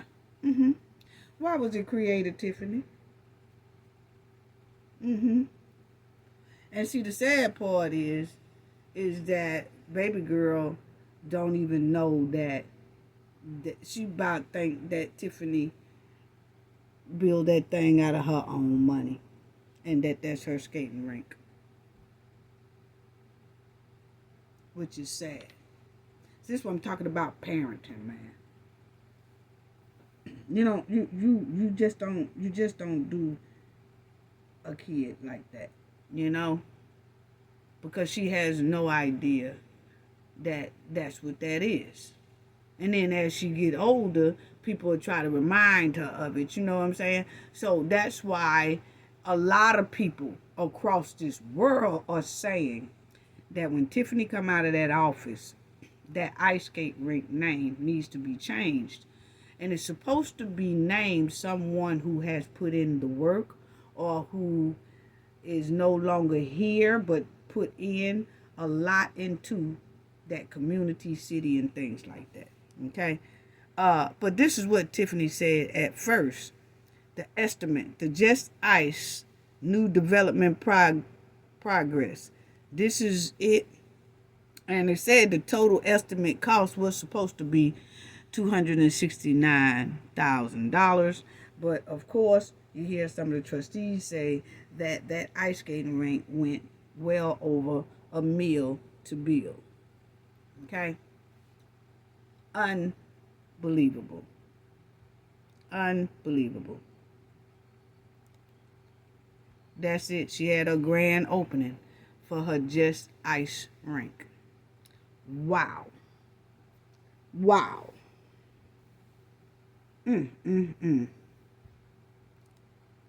Wow. Then Tiffany and her goons went on a road trip. And they went on a road trip and did 2 interviews, family. Yeah, they did 2 interviews on this road trip. And the road trip that they took, as you see, faced with fury, overspending. Henyard went on media tour and billed the taxpayers. So Tiffany went on a media tour, and she had 2 major interviews. The one that she had with Roland Martin, and then the other one with Angela Yee. Okay? She took her goons with her to these here 2 interviews. And one of them, her and her goons, went to New York to do 1 interview, and then they went to Washington to do the other interview. Tiffany took a small amount of her goons, and, you know, it was partially paid for by them taxpayers. And the township taxpayers was charged $3,259 for Tiffany's photographer, just for that photographer, to walk around New York and Washington with Tiffany and take pictures. Okay? These were just for the interview. This ain't the trip that she took to Washington to go see the president and do all that. Okay?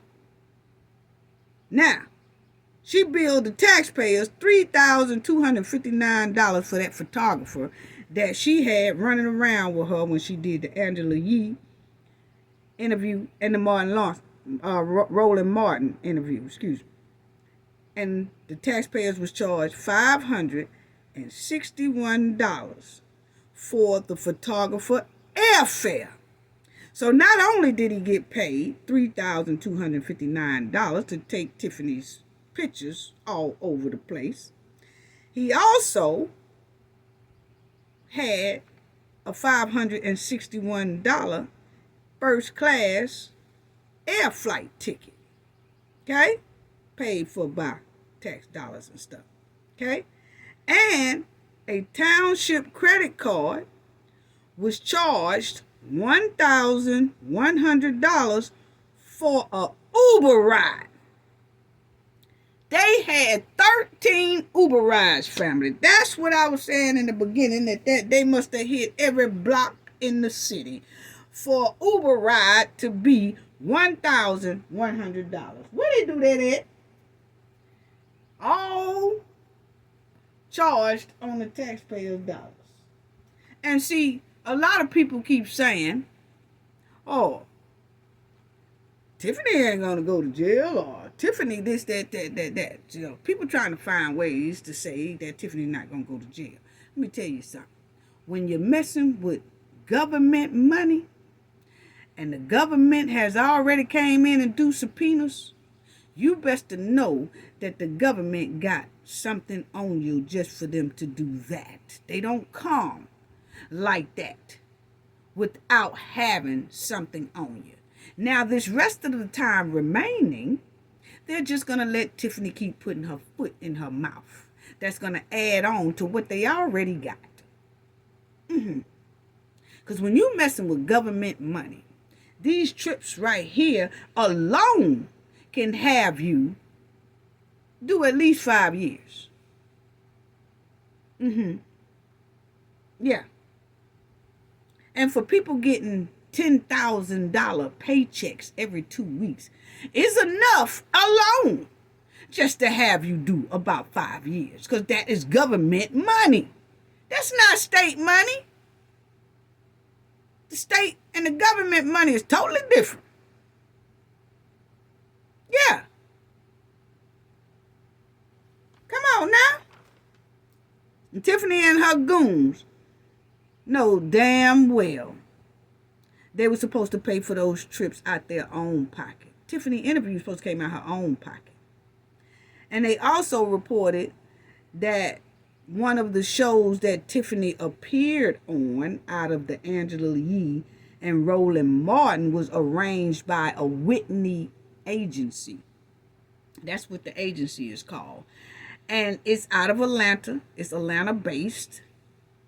And public relation firm that Tiffany hired for them to represent Thornton and Dalton, basically to represent getting her gigs, interviews, and things like that, okay?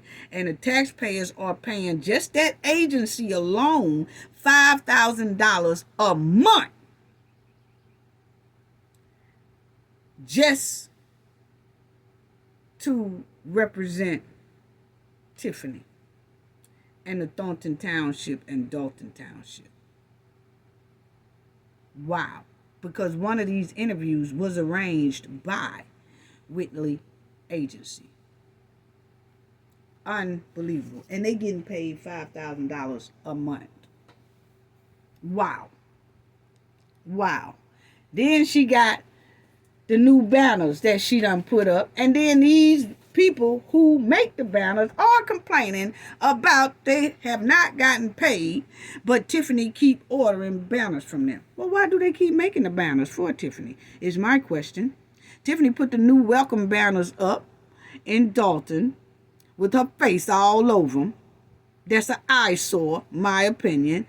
And the banner company said that these new banners cost $18,000 to $19,000, and they still haven't been paid previous money that Tiffany owed them, and they are now owed about $85,000. What? Group behind new welcome banners in Dalton claims they're yet to be paid. I really don't feel sorry for them because they already knew.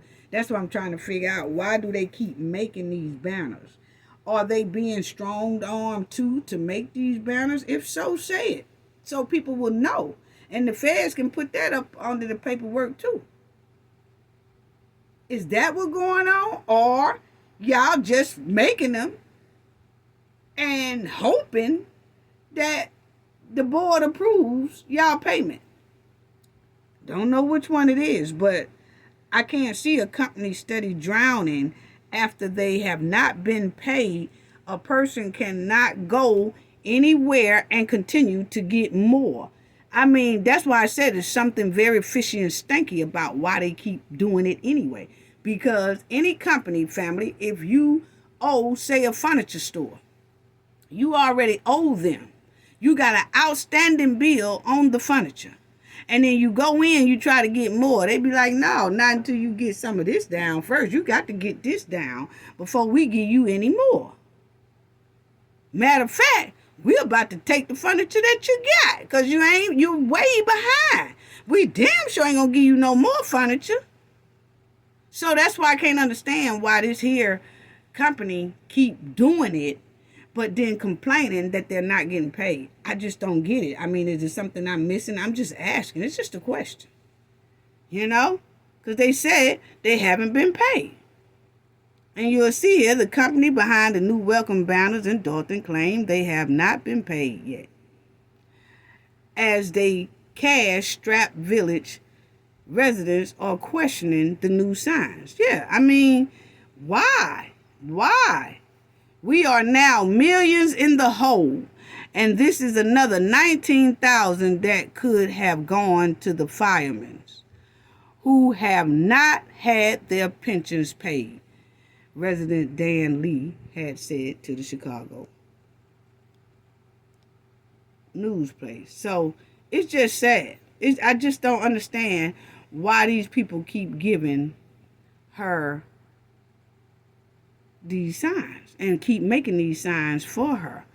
Is this people who she know? Is these people, like, who are these people? Do she have a good close relationship with them, or she been knowing them? Are they relatives, or who are they that they keep doing this even though she owes them well over about $85,000? But they keep doing it. But they keep saying they haven't been paid, but they keep doing it. I don't get it. And really don't feel sorry for them, you know. So that's why I was asking, is Tiffany and her goons deboning this company? And that's why they're making these banners anyway? Are they strong-arming this company the way they do everything else? Or is the company just doing it because, hey, they want to do it and they hoping that they get paid? It's just a question that I just asked. Do they understand that Tiffany is getting these banners without board approval? Have these companies ignored the Thornton meeting? Like, I'm trying to figure out, why are these people not understanding that these things have to go through a board of approval first? They just go on by Tiffany's word.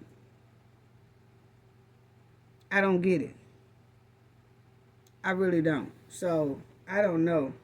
Can somebody tell me what we missing about that right there? Because I really need to know. Because these are the new banners she got all over there. And the board, the trustees has explained clearly at the board meeting that these things have to come before the board and get approval before they need to do any work for this hand. Companies need to make sure they follow the proper steps. It's been all over the news, all over YouTube, been all over everywhere. But these people keep disregarding all that and bypassing getting approval from the board and just doing what Tiffany say do. Then they get mad if they don't get paid. Unbelievable. Unbelievable. They still making banners. Something smells real stink about this. Because why would a company continue to produce product for someone who never paid them and who they never getting paid?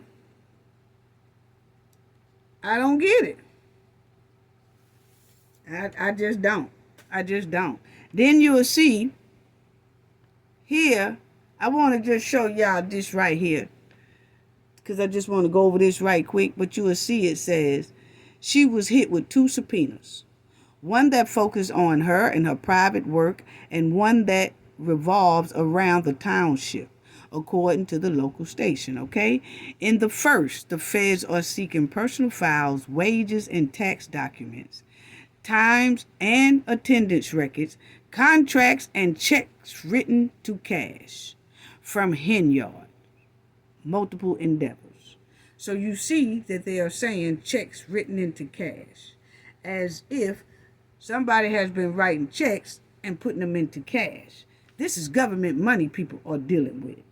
So when people think that Tiffany is not going to go down with those feds, she is. It's just a matter of when.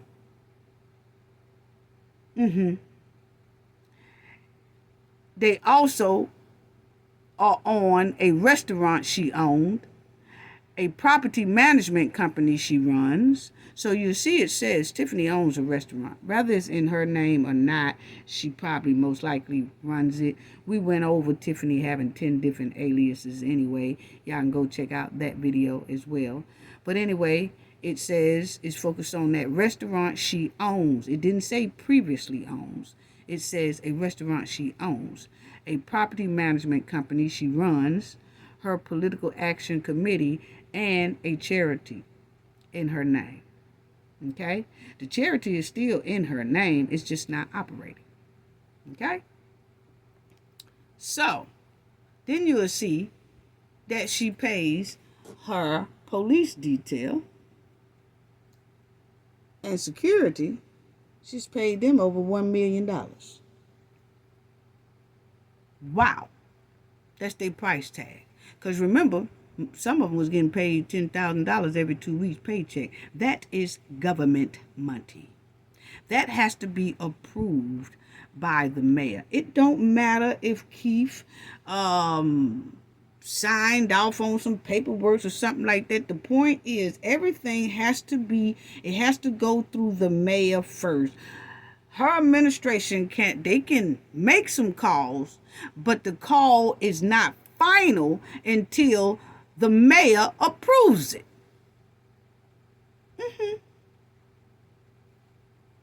Let's get that understanding. Okay? Now, so her goons get paid over $1 million something, and the firefighters still asking for their money. Then you'll see here, FBI has reportedly received scores of complaints against the mayor, according to the business owner who took out his own complaint. You remember, y'all, Mr. Larry, call him his real name, Lawrence Gardner, 57 years old. He said that Henyard shut down his trucking business because he refused to renew a $3,500 political contribution. So I guess he gave her $3,500 for her contribution, and then when he no longer act right, that's when she bum rushed his little juke joint and his little trucking business. Okay, now then you'll see here that Henyard did have a failing burger joint. Yeah, that disgusting place, but we'll talk about that too sometime along the way. It's just so much on Tiffany. But anyway, you will see where she included hiring her DJ to go into the Dalton board meeting playing Bees Better Have My Money as she was dressed up as Nino Brown, and she do videos and having her cops dance to her music videos, which has left residents and local leadership alike outraged. Yeah, because your cops ain't supposed to be twerking and dancing and dropping it like it's hot and all that stuff on videos, and they getting paid over $1 million and all that stuff, and ain't no cops out on the streets, about one or two. But maybe it won't be so much crime if some of those police that's falling behind her would be on the streets doing the beat they supposed to do. Then you have this man here, Thaddeus Jones. Okay, he could be, not too on the up and up himself. But the thing is, we didn't know nothing about him, and we didn't know nothing about the Frank. We didn't know nothing about nobody. Tiffany came in there and took everything to a whole nother level. and has stunk up the joint, basically. Okay, so this man here said he had been saying since 2023, as y'all see, it says he's been telling people, this is from the Illinois leak, he has been telling people that Tiffany Henyard was stealing money from the township, that the trustees were not stopping it, and they should be. Okay, that's what Jones said. Okay, that's what Thaddeus Jones said. So he had been saying this since 2023, that she was taking money and stuff. Now this is him, is what he's saying. Okay, allegedly, but this, he has been saying this ever since 2023, and he also said right here, Illinois representative and mayor of Calumet City, Thaddeus Jones, posted a message yesterday. This is a while back, it's in 2023, family, stating that Thornton Township supervisor and mayor of Dalton, Tiffany Henyard, was stealing money from the township, that the trustees were not doing anything, okay? And that was his message, that he was saying that she just basically came in there and she have stunk up the joint. Okay, and then it says, we have been aware of this alleged theft for months, have requested credit card statements and receipts, which were never provided, and have filed several lawsuits. Okay, so they said they had filed several lawsuits, which we stopped right there. He said filed several lawsuits to obtain the public records from both the township and the village of Dalton. Okay, now, Henyard has used township funds and properties to prop up a funds for her nonprofit, estimated are now approaching $100,000. This was in 2023 now, family.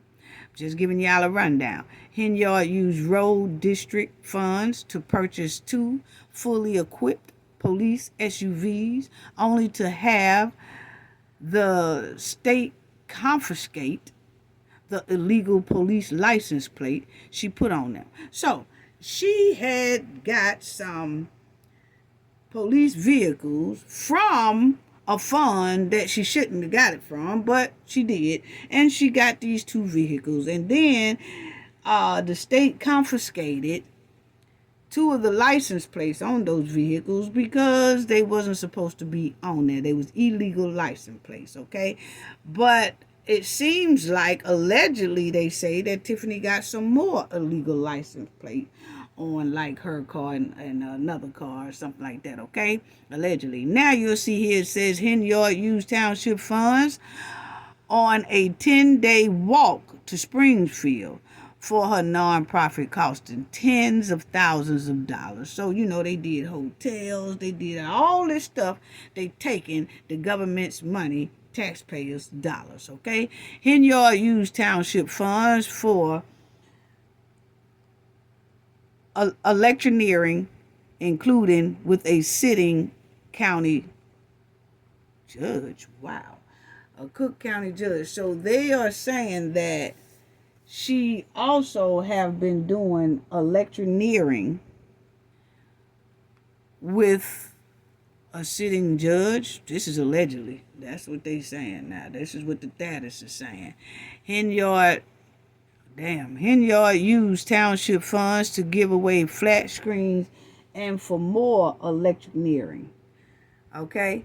And then this is also, he was saying, we called on the state legislative to place individual criminal and individual financial penalties against officials and employees in their personal capacity, like Henyard, who willfully and intentionally refuse to comply, okay, with the Freedom of Information Act, and to provide whistleblowers tight protection for any FOIA officers or employees who may wish to provide such records despite being told not to provide them.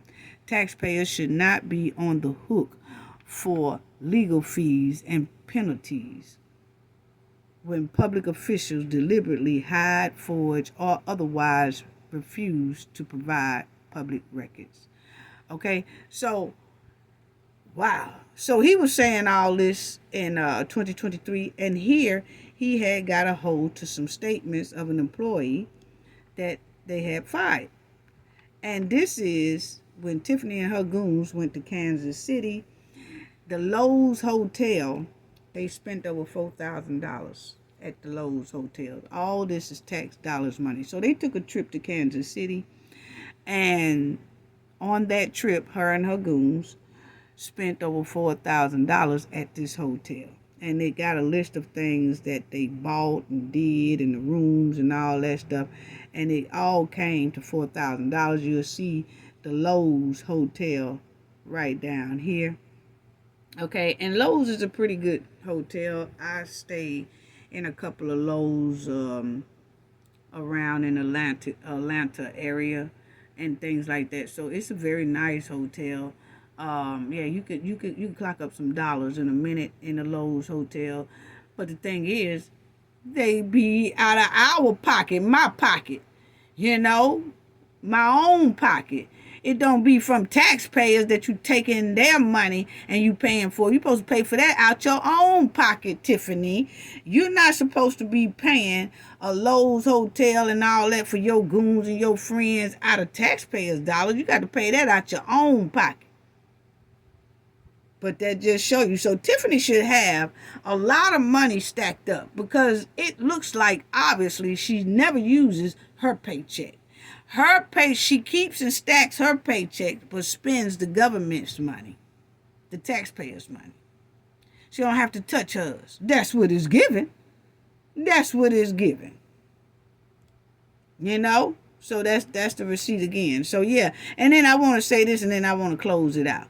But you'll see here, family, and we had a lot of tea up in here, but you will see here, it says Thornton and other South suburbs can't afford corruption tax from the likes of Tiffany Henyard, okay? Chicago Tribune. But you will see here, it says, I want y'all to check this out. Holding numerous political positions in this fashion is all too common in the South suburbs, okay? Thaddeus Jones, for an example, serves as mayor of Calumet City and as a state representative. So what they're saying is a lot of these leaders and mayors have two different positions to where they stacking up on this position and that position for is salary wise. Say like Thaddeus is a Calumet City mayor, and say he's getting paid, say I'm just giving out a number, say he's getting paid $200,000, right? Then it also says that he is a state representative, okay? So then that has a salary of its own. So you have people that's working two different positions, very important positions, and they're getting paid for this. But the thing about that, can you give both jobs 100%? Why not let somebody else take the other job and let them do that? Because that's the only job they have. Let them do that at 100%. Then you do your other job at 100%. But if you're trying to take on two important jobs, can you do those two important jobs at 100% without somebody lacking? That's all. That's all the question I just asked. Then you'll see it says again here, State Senator Napoleon Harris reportedly is interested in running against Henyard for Thornton Township supervisor in 2025, and undoubtedly would keep both gigs if he runs and wins. So you got the Napoleon, who is a state senator, and they saying that this person might run against Tiffany for that Thornton Township supervisor in 2025.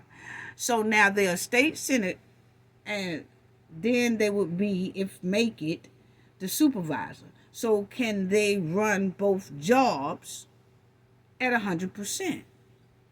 Tiffany is the same way. She has a mayor position, and then she has a supervisor position. And it's obvious she can't run either one of those. Say if she was just running one, she was still stinking up the joint. So then So you will see here it says these politicians have multiple salaries and the associated generous pensions in so doing. The region's taxpayers, meanwhile, suffer. So they're just saying that they have like these two different big important job titles, and then the taxpayers start suffering because of it, and that it should be that they should have one important job like that. I can understand people working two jobs, like you be a supervisor at one job and then you go to another job and you probably just a waitress or something like that, or you could be a supervisor at both jobs. But the thing is, can you do both jobs at 100% without the other job or one of the jobs starting to lack, like you're lacking performance? That's the thing about it. Because each one, especially these type of important jobs, need to have your 100%. It really do.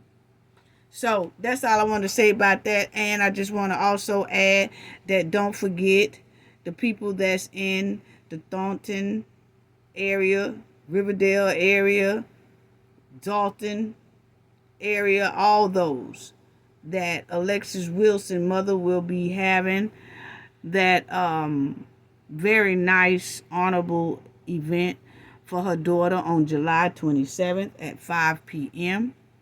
at Mary Irvin Park on Highland Avenue, Homewood, okay? And they will have food and drinks and everything until it's all exhausted. But it's in honor of baby girl Alexis, okay?